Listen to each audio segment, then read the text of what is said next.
जय हिंद दोस्तों, स्वागत करता हूँ आपका हमारे channel let's know with aspirant में। तो दोस्तों, अभी अभी ये न्यूज़ आई है कि बांग्लादेश में तख्ता पलट हो चुका है और दंगे विरोध प्रदर्शन तो बांग्लादेश में चल ही रहे थे, लेकिन हालात इतने बिगड़ गए कि शेख हसीना को प्रधानमंत्री के पद से इस्तीफा भी देना पड़ा और देश छोड़कर भागना पड़ा है। और बांग्लादेश में सेना ने शासन अपने हाथों में ले लिया और कई दिनों से स्टूडेंट्स और प्रोटेस्टर्स जो कोटा सिस्टम को लेकर प्रोटेस्ट कर रहे थे, जिसके तहत 30% जॉब का कोटा जो था वो फ्रीडम फाइटर्स के फैमिली मेम्बर्स को एलोकेट किया गया था और स्टूडेंट्स को ये मंजूर नहीं था। और उन्हीं प्रोटेस्टर्स ने बांग्लादेश में पीएम आवास पर कब्जा कर लिया, उनके अंदर घुसकर तोड़फोड़ की। और प्रोटेस्ट भी बांग्लादेश में इतने बढ़ गए थे कि संडे, मतलब ये बस कल के दिन का डाटा है कि उस दिन 99 प्रदर्शनकारियों की मौत हो गई। फिर प्रोटेस्ट में कई पुलिस ऑफिसर्स की भी जान गई है। और कई दिनों से ये प्रोटेस्ट चल रहे थे कोटा सिस्टम को लेकर, जिस पर मैंने एक वीडियो भी बनाई थी, जिसे आप ऊपर आई बटन पर क्लिक करके देख सकते हैं। और मैं भी आज इस टॉपिक पर वीडियो नहीं बनाने वाला था। मैं बिल्कुल शॉक्ड हो गया था क्योंकि मैं ईरान और इजराइल वाले टॉपिक पर वीडियो बनाने वाला था, लेकिन मैंने सोचा कि चलो खाना खा लिया जाए बीच में। और टीवी ऑन करते ही मैंने देखता हूँ कि शेख हसीना ने इस्तीफा दे दिया है और बांग्लादेश में आर्मी ने कंट्रोल अपने हाथों में ले लिया है। मैं बिल्कुल शॉक्ड हो गया था इस चीज़ को देखकर कि अचानक आर्मी कैसे इनके खिलाफ पलट गई, जो कल तक इनके साथ खड़ी थी, या पुलिस फोर्सेस जो इनके साथ खड़ी थी, प्रोटेस्टर्स को हैंडल कर रही थी, वो आज इनके खिलाफ हो गई हैं। फिर बांग्लादेश के आर्मी चीफ वकार उज जमान है, जो उन्होंने स्पीच देते हुए ये कहा है कि Bangladesh is now my responsibility, मेरी जिम्मेदारी है।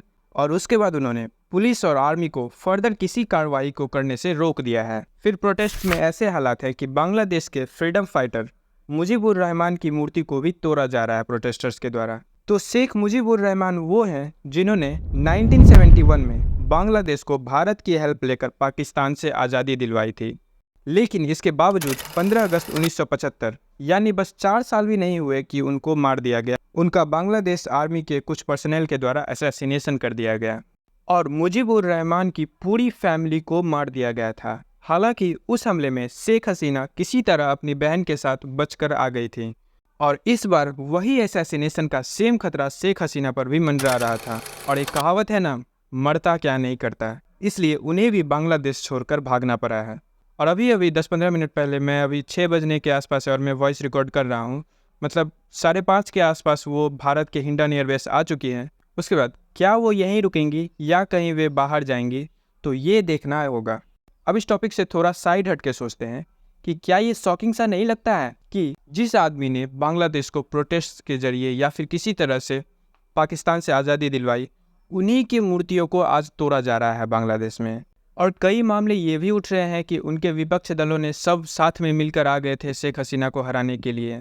अब आगे ये देखना होगा कि बांग्लादेश जो पाकिस्तान के रास्ते पर हो चला है, उनकी क्या हालत, क्या परिस्थिति होगी फ्यूचर में। क्योंकि आपने देखा होगा कि पाकिस्तान में भी मिलिट्री ही पावर में है। भले ही पाकिस्तान में भुखमरी जैसी हालत है, पानी नहीं है। क्या मेरा पोता है, इसकी गांड धोने के लिए पानी नहीं है। तो वजीर आला से मेरी दरखास्त है, एक धोती भेज दो, हमारे बच्चों की गांडें साफ करने भेज। लेकिन वो डिफेंस पर पूरी तरह से पैसे खर्च करते हैं। फिर आपने ये भी देखा होगा कि बांग्लादेश के लोगों की माइंडसेट पूरी तरह से एंटी भारत और पाकिस्तान स्टैंडिंग हो गया है। उस देश को ना सपोर्ट करके जिसने इन्हें आज़ादी दिलवाई थी, बल्कि उस देश को सपोर्ट कर रहे हैं जो इन पर हुकूमत करने आए थे, जिन्होंने कई लोगों की मार काट मचाई थी बांग्लादेश में उस टाइम। और इतना ही नहीं, अभी हाल ही में गौरव ठाकुर, जो बहुत अच्छे यूट्यूबर हैं, उन्होंने भी एक वीडियो बनाया जिसमें उन्होंने बताया कि किस तरह बांग्लादेश से आए घुसपैठिए भारत में इलीगली घुस आते हैं और भारत में लव जिहाद, किडनैपिंग जैसे ज़मीन हड़पना जैसे वारदातों को अंजाम देते हैं। भारत और बांग्लादेश के बॉर्डर रीजन में, जिनमें झारखंड का सांथाल रीजन, बिहार का किशनगंज भी है, जो आप निशिकांत दुबे की स्पीच भी सुन सकते हैं, उसमें उन्होंने बताया है सारी चीज़ें। हालांकि अब हमें आगे ये देखना होगा कि बांग्लादेश का नेक्स्ट पीएम कौन बनता है। अगर पीएम खालिदा जिया बनती हैं तो ये देखना होगा कि वो किस देश के साथ कोऑपरेशंस करेंगी, क्योंकि वो कट्टर चाइनीज़ सपोर्टर हैं, यानी प्रो चाइनीज़ मानी जाती हैं और एंटी भारत मानी जाती हैं। और कुछ दिनों पहले जो बांग्लादेश में इलेक्शंस हुए थे, जिसका मेन थीम ही इंडिया आउट था, बिल्कुल मालदीव्स की तरह। और अगर खालिदा जिया पीएम बनेंगी तो भारत पर इसका जियोपॉलिटिकल इफेक्ट भी देखने को मिलेगा।